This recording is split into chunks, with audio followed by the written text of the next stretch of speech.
जय Hind defence aspirants. I hope you guys are doing well.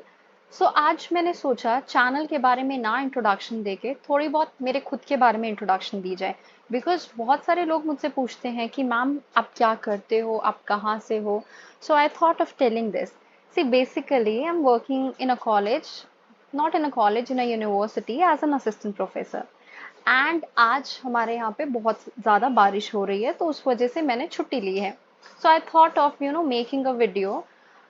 जैसे कि आपको पता है कि मैं वीक में बहुत कम वीडियोस डालती हूँ। उसका रीज़न ये है कि मुझे टाइम नहीं मिलता है।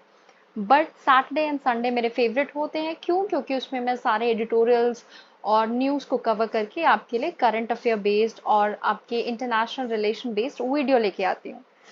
ऐसा ही आज का दिन भी मैंने अपने अकॉर्डिंग प्लान किया है। जैसे कि कल हमारे एडिटोरियल, हिंदू एडिटोरियल में ब्रिक्स को लेके एक टॉपिक आया था कि ब्रिक्स का समिट साउथ अफ्रीका में होने वाला है। I thought of covering that, जो राइटर का पर्सपेक्टिव है उसको लेके। Let's get started with our topic. देखो, अगर हम कॉन्टेक्स्ट की बात करें ना, तो ब्रिक्स जिसमें कितनी कंट्रीज हैं? आपकी 5 कंट्रीज है। Brazil, Russia, India, China and South Africa. उसका समिट जो है that is going to be held in South Africa itself. कब से कब तक? 22 अगस्त से 24 अगस्त तक। देखो, सिग्निफिकेंस और या फिर अगर हम कहें क्रिस्प को बताने से पहले मैं थोड़ा सा बेसिक से शुरू करूंगी, लाइक क्या राइटर कहना चाहते हैं। देखो, ब्रिक्स जब बना था ना, तब ये एक्सपेक्ट किया गया था कि ये वर्ल्ड में मल्टीपोलर वर्ल्ड ऑर्डर को एस्टैब्लिश करेगा। अगर हम यूएसए की बात करें, यूएसए उस टाइम पर बहुत स्ट्रांग था और यूएसए के अगेंस्ट छोटी छोटी कंट्री यूनाइट हुई थी, जैसे China, Russia, Brazil, India and then South Africa भी ऐड हुई थी। वो चाहते थे यूएसए को काउंटर करना। अगर वर्ल्ड में कोई कन्वेंशन आए तो वो सिर्फ यूएसए की मर्जी से ना आए और ये कंट्रीज भी अपना रोल प्ले कर सके, अपने व्यू रख सके। इसके साथ साथ ब्रिक्स का ऑब्जेक्टिव ये भी था कि वर्ल्ड में उस टाइम पे जो इंस्टीट्यूशन थे ना, जैसे आपके आईएमएफ है, वर्ल्ड बैंक है, तो ब्रिक्स का कहना ये था इन सब ऑर्गेनाइजेशन में यूएसए की चलती है और हमारी चलती नहीं है। हम यूनाइट होके वर्ल्ड में एक ऑल्टरनेटिव इंस्टीट्यूशन बनाएंगे। जैसे लोन देने के लिए वर्ल्ड बैंक था, ये ठीक से काम नहीं करता था बिकॉज यूएसए अपनी मनमानी करता था। इस बैंक में की बात कर रहे थे वो, वर्ल्ड बैंक की। तो उन्होंने बोला कि हम एक और बैंक इस्टेब्लिश करेंगे। बाद में उन्होंने किया भी, जो ब्रिक्स का न्यू डेवलपमेंट बैंक था। और जो ये इंस्टीट्यूशंस की बात की गई ना, बेसिकली ब्रिक्स इस्टेब्लिश करने वाला था उनको, उनका कहना भी ये था कि ज्यादा रिप्रेजेंटेशन होगी जो इंस्टीट्यूशन ब्रिक्स रिप्रेजेंट करेगा, ज्यादा अच्छे से काम करेगी, ये भी सोचा गया था। लेकिन राइटर का ये कहना है कि देखो, इस टाइम पर ब्रिक्स जो है ना, वो वर्ल्ड इकोनॉमी पर को ज्यादा इम्पैक्ट डाल नहीं रही है और ब्रिक्स के अंदर ऐसा कोई इकोनॉमिक एग्रीमेंट भी नहीं है। For example, Asia and SAARC के बीच में फ्री ट्रेड एग्रीमेंट्स है और ना ही कोई इन्वेस्टमेंट वाला एग्रीमेंट है ब्रिक्स के मेंबर कंट्रीज में। लेकिन उसके बावजूद जब कोविड-19 आया तो वर्ल्ड के बड़ी बड़ी ऑर्गेनाइजेशन जैसे यूएन, डब्ल्यूएचओ, इन सब ऑर्गेनाइजेशन ने अच्छे से काम नहीं किया। तो ब्रिक्स को थोड़ी सी लाइफ मिली। कैसे लाइफ मिली? ब्रिक्स एक्टिव हुआ और बोलने लगा कि हमें अच्छे इंस्टीट्यूशन की रिक्वायरमेंट है बिकॉज एग्जिस्टिंग इंस्टीट्यूशन ठीक से काम नहीं कर रहे। ग्लोबल गवर्नेंस की अगर हम बात करें, एक गैप देखने को मिलता है ब्रिक्स कंट्रीज में। और आज के टाइम, मतलब नॉट ब्रिक्स कंट्रीज में, लाइक वर्ल्ड ऑर्डर में भी आर सेइंग।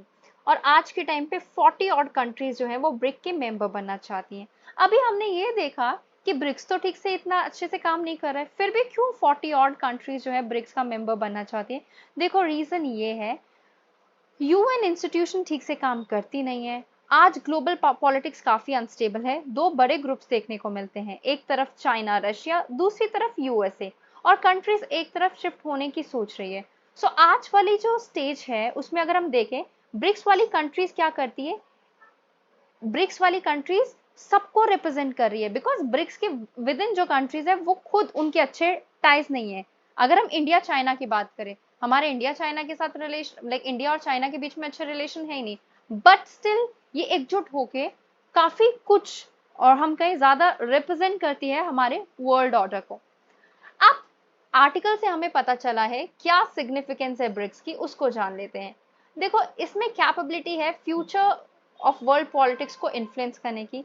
ये ज्यादा ग्लोबली रिप्रेजेंटेड है राइटर के द्वारा as compare to United Nation Security Council in G7, although he have mention G20 से कम रिप्रेजेंटेटिव है बिकॉज G20 वेस्ट से डोमिनेटेड है। ये मोर इंक्लूसिव फोरम है फॉर ग्लोबल गवर्नेंस, और 40 ऑड कंट्रीज ने, जैसे कि हमने बोला, they have expressed their interest in joining an expanded BRICS.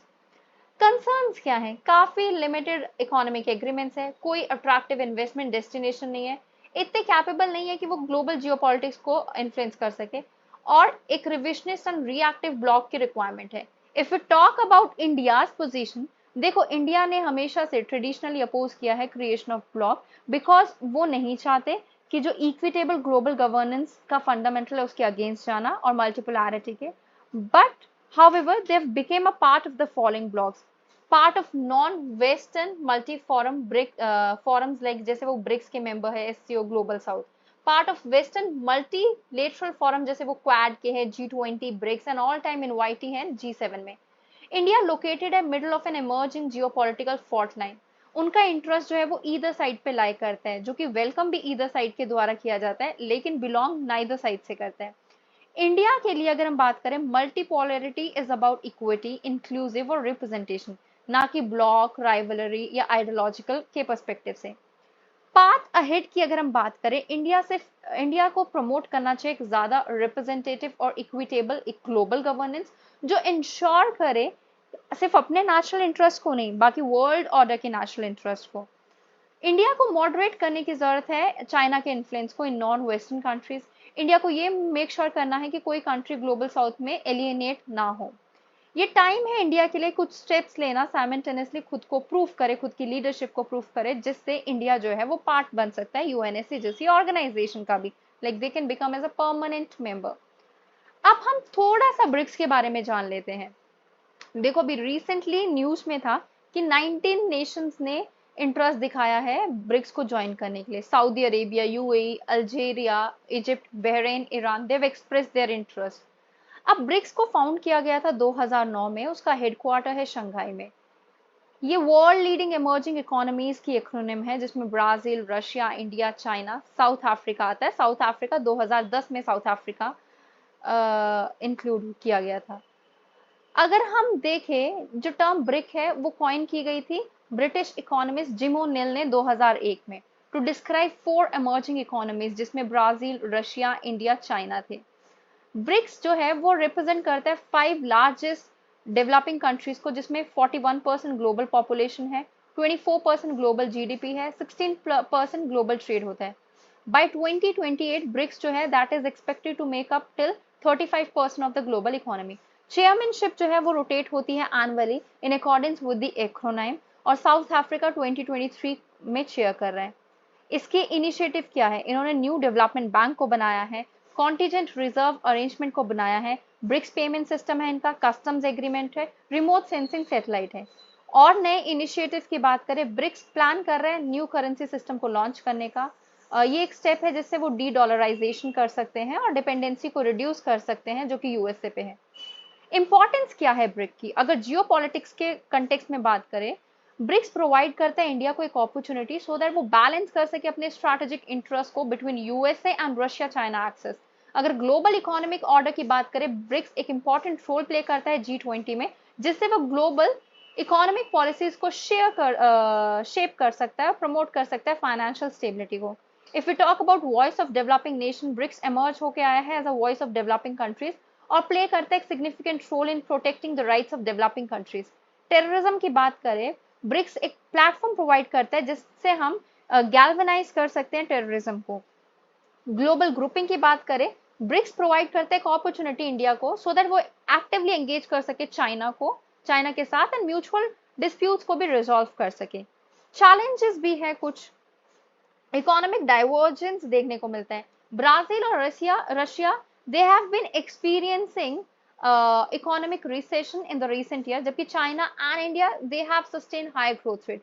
South Africa की इकोनॉमी की बात करें, वो काफी पुअर परफॉर्म कर रही है और with high levels of unemployment and inequality.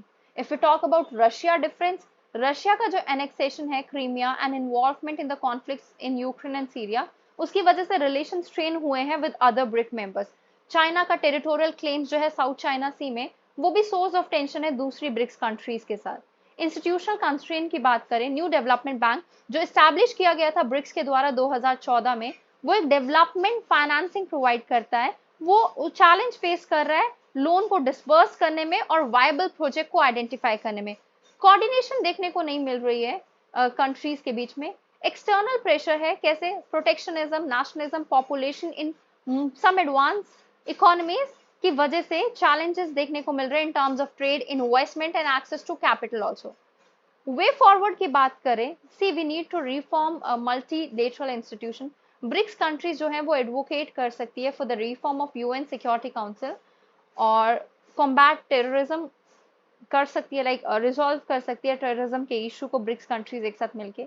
वो प्रमोट कर सकती है टेक्नोलॉजिकल एंड डिजिटल सॉल्यूशन को for sustainable development goals, and they can expand people to people cooperation also. So guys, that was all. I hope you like the video. If you like it, do like it, share it and subscribe our YouTube channel SSP Success. Your likes and comments motivate us to make more and more videos on time. Thank you so much everyone.